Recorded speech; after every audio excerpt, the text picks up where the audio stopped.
It turns out that economists and politicians have something in common with Mark Twain.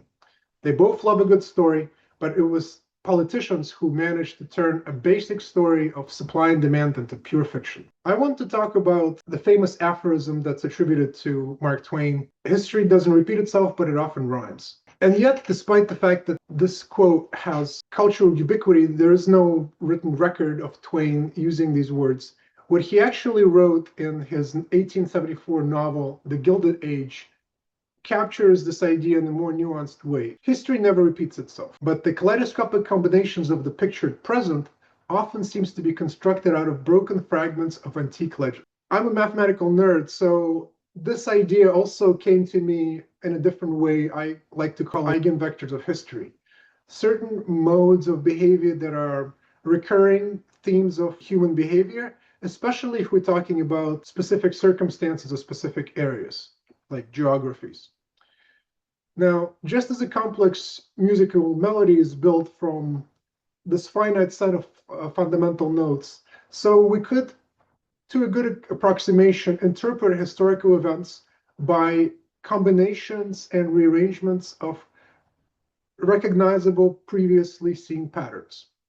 And specifically, I want to talk about one of those rhymes that Trump recently made in a Truth Social post regarding national agricultural policy. He wrote, "Today I concluded a deal to substantially lower the price of ground beef for working American families. As everyone knows, under President Biden, beef prices soared at their fastest rate, and the American beef herd fell to its smallest size in modern history. As we work to rebuild this herd and help our ranchers for the next 90 days, the United States will allow up to 300,000 metric tons of product for ground beef to be imported with no out-of-quota tariff. We have a commitment that this beef be sold at 25% below current market prices. This deal will help reduce prices for Americans while giving space for our great American beef herd to grow again." If President Trump has ever heard of the saying, "let them eat cake," he seems to have no concern that it rhymes with "let them eat steak."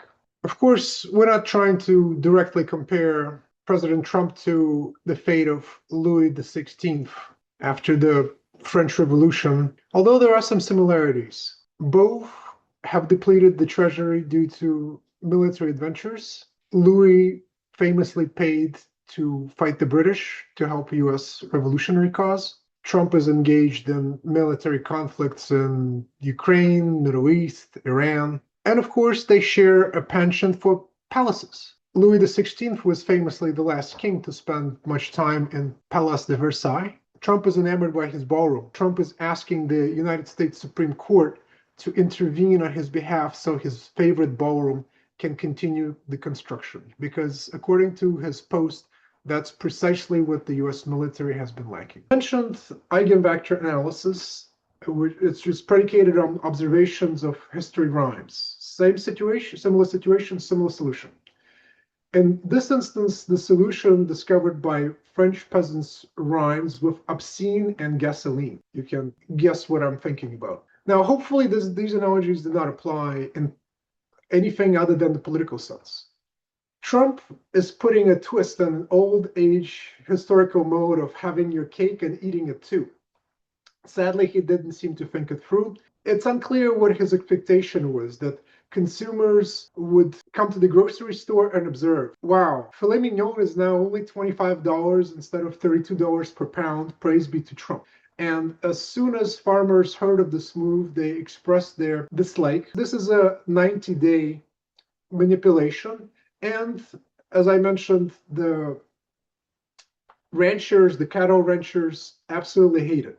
It's backfiring in a way that very quickly, similar to Scott Bessett's recent move to announce intent to control the long end of the Treasury bonds. Same kind of immediate backfiring. Now, Trump's recent announcement is either, another poorly attempted humor, like him claiming that the US will control the Strait of Hormuz, or our agricultural policy is being written someone who thinks cows can be manufactured with freshly printed money. Indeed, US beef prices have reached a new high. In fact, it's so high that there is demand destruction. Namely, during the key 13-week grilling period in 2026, US consumption of beef has dropped for the first time after rising more than 5% in the previous 2 years. As mass media would have you believe, the American affordability crisis is about more than rising costs. Yes, there's also a corresponding pay gap and inflation, but it all comes down to the same thing. Our purchasing power is waning. Thank you, Scott Bassett. See my latest video. Indeed, to analyze the problem, we need to be able to frame it in relatively simple terms that the majority would be able to comprehend and put into action. So media trying to complicate the issue is merely for confusion of the public.